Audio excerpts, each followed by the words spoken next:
Some goodbyes don't end with tears. They end with silence. It's after midnight again. And I wish I could tell you that letting her go was the hardest part. But it wasn't. The hardest part was waking up every day and realizing I was finally becoming the man she needed after she was already gone. People imagine heartbreak as something dramatic. Tears in the rain, voicemails you regret, songs you can't listen to anymore. But real heartbreak is quiet. It's the absence of sound. It's standing in your kitchen at night, staring at a glass of water, forgetting why you walked in there. I stayed in California. Same state, different address. I told myself I needed the familiarity. What I really needed was proof that I hadn't ruined everything. I rearranged my life in small ways. New gym, new coffee shop, different routes home. Anything to avoid the places where her memory waited for me. At night, my phone felt heavier than it should have. Not because it rang, but because it didn't.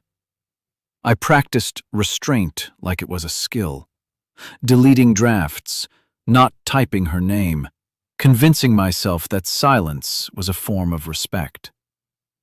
But sometimes silence is just fear dressed up as maturity.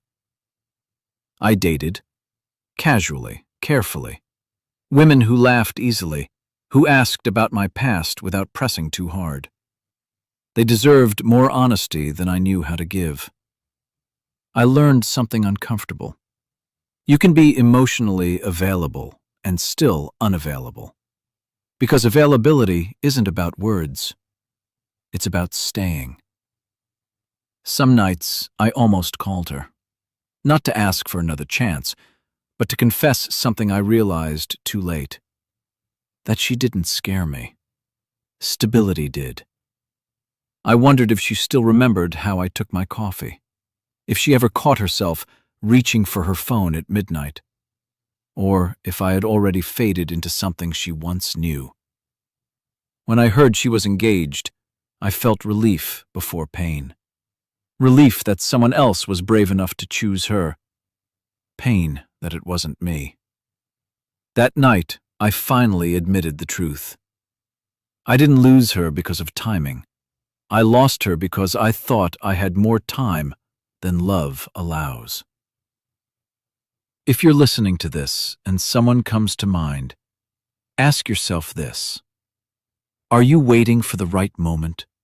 Or are you waiting to feel less afraid? Because fear doesn't disappear. It just changes names. It's after midnight now, and I finally understand what she was asking for. Not certainty, but courage. Some lessons arrive as love. Others arrive as loss. Both are teachers. This is Midnight Love Stories, where love is confessed after midnight.